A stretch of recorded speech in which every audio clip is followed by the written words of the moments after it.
So I thought I should give a little update because it's been a while and things have been crazy. So I haven't carried on as I said I would. So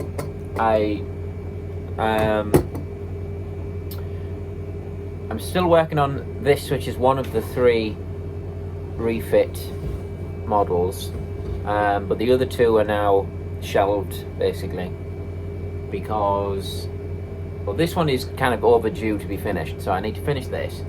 But also, I've been going to events and things quite a lot, so, and I've been selling a lot of kits, so I've been cutting those out, and that's taken a lot of my working time away. So the I believe it's the 66 kit or model.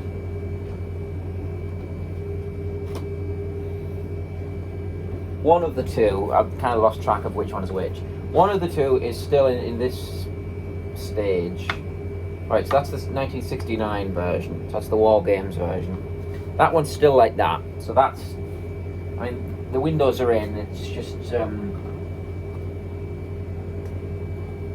It's just you know, eventually it will be made. And then the other one did actually get as far as being built, and then the doors are hinged and everything. So again, it will get finished at some point. But yeah, it's on the back burner basically. So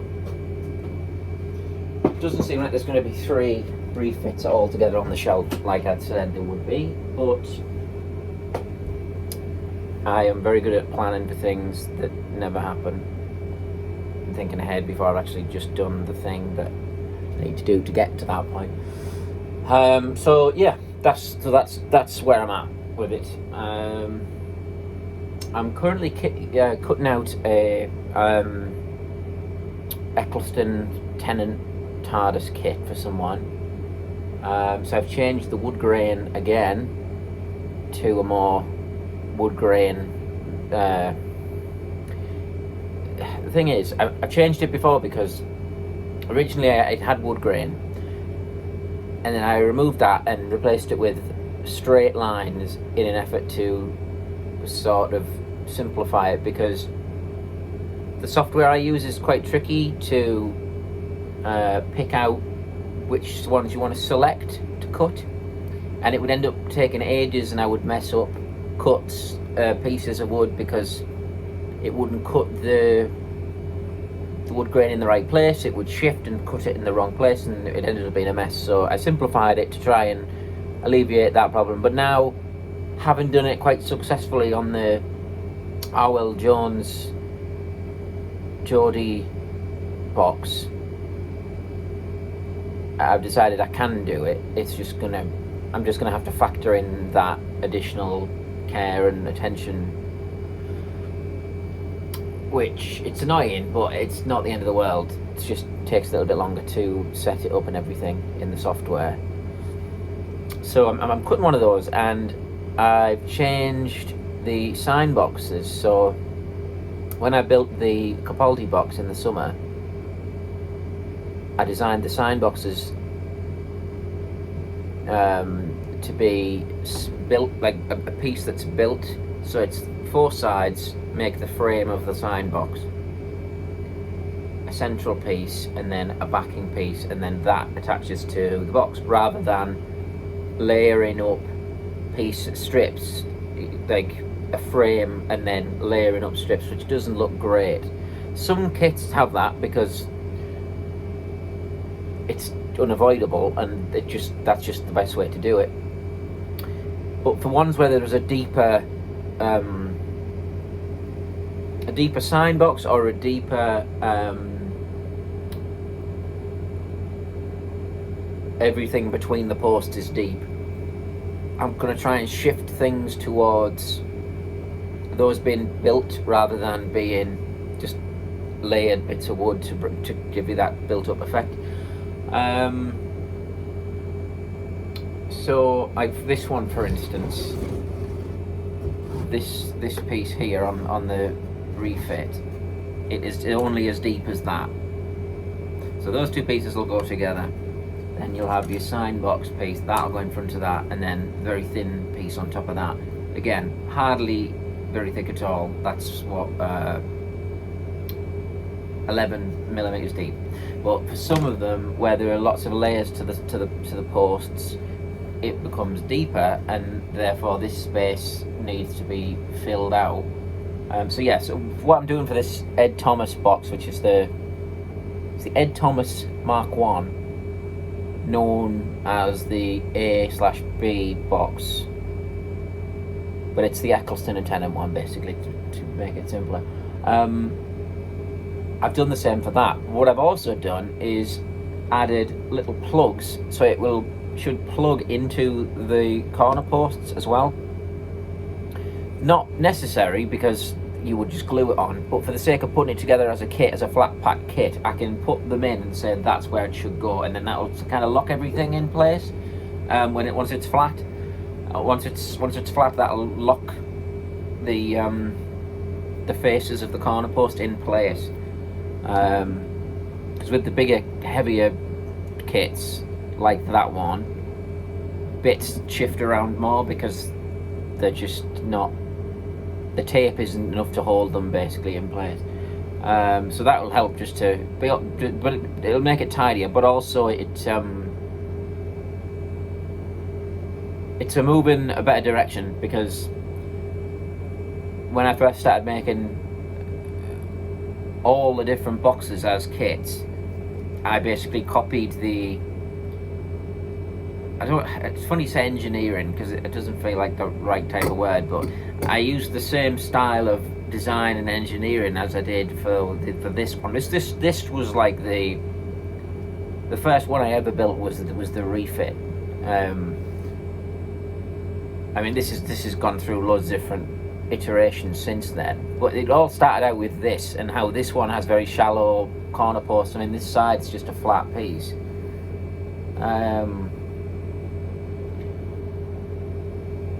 But obviously the others have different depths, and they're a lot more chunky at the corners and things, so like it needed each one needs its own consideration given to it, kind of thing. But yeah, so I'm working on this, which is pretty far along. I'm pleased with the base. I finally figured out a way to get the base. So if you look at that, it's a hollow box with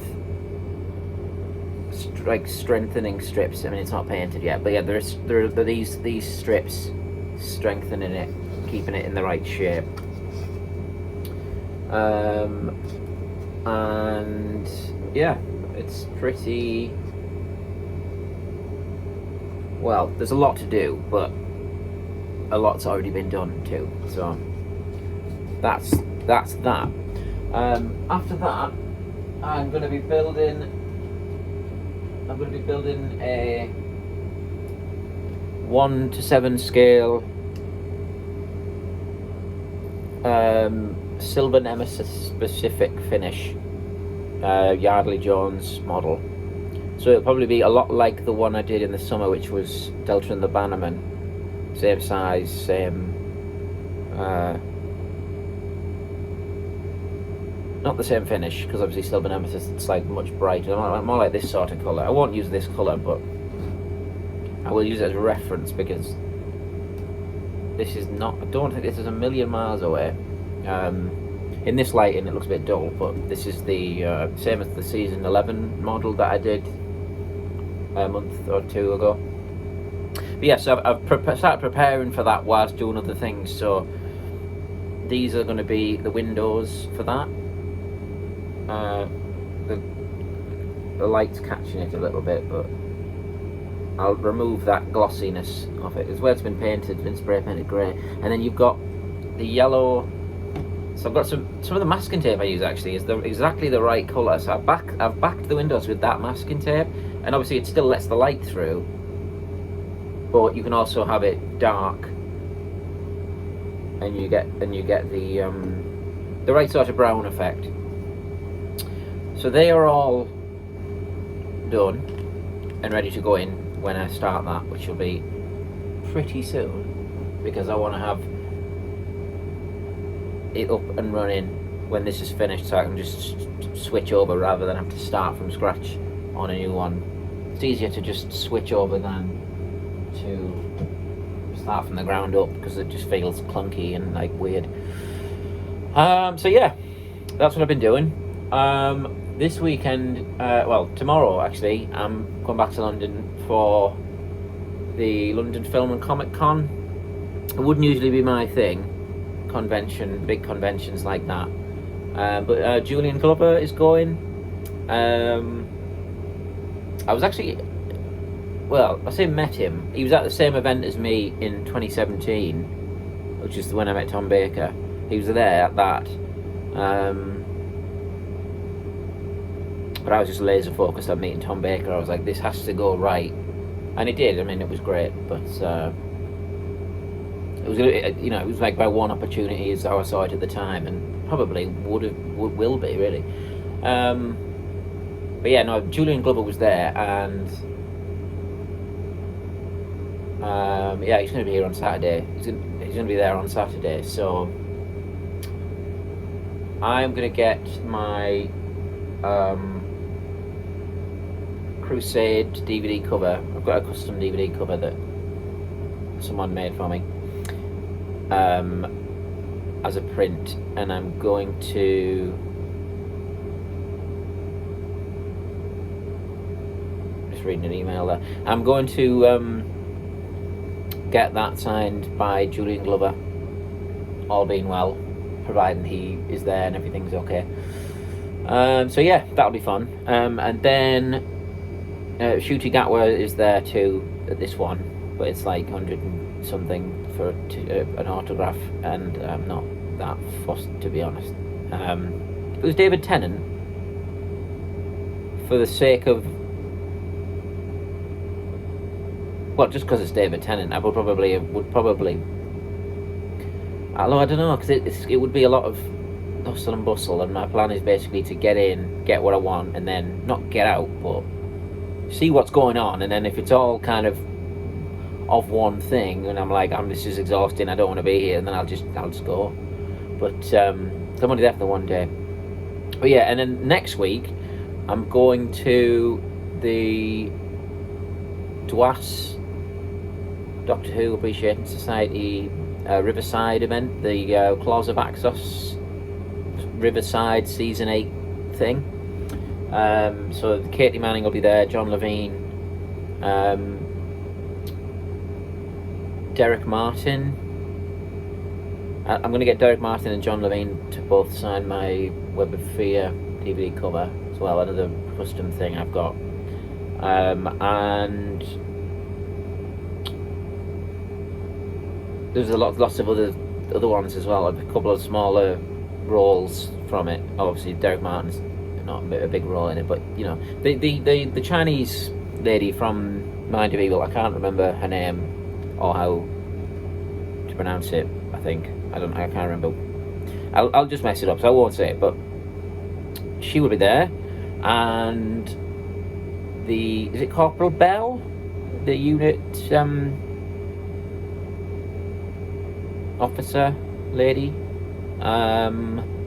Bill Filer will be there from the Claws of Axos, which is bizarre. I don't remember ever seeing him on anything else, like documentaries or anything. And I think one of the guys from the Demons, is he like a TV guy or a farmer or something? I'm not really a Demons fan. Don't shoot me. But no, I just don't really get on with it that much. But yeah, I'll be going to that as well, so that'll be cool.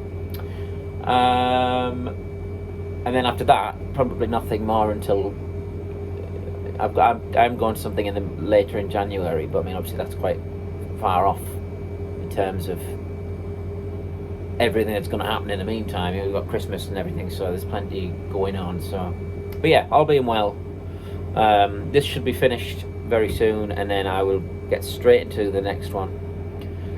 And then, just for a customer, by the way, I'm not jumping to do that while I've got other things on the go.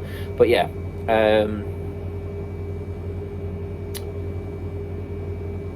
yeah, I was enjoying the momentum of it, and there's no reason I can't pick that back up. But yeah, things have been a bit derailed for a variety of reasons. But yeah, and I'm now on Blue Sky as well, which is fun. So if you already follow me on Twitter and intend to go over to Blue Sky, by all means follow me there too. I know not everybody is going, but it's a massive whack now of people. Like, the people I was around on Twitter are basically there. Like 85% of the people seem to be there, which is really exciting. So yeah, it's not an ad for Blue Sky, this. But yeah, I will see all of you, or the couple of you, soon, and give you another update.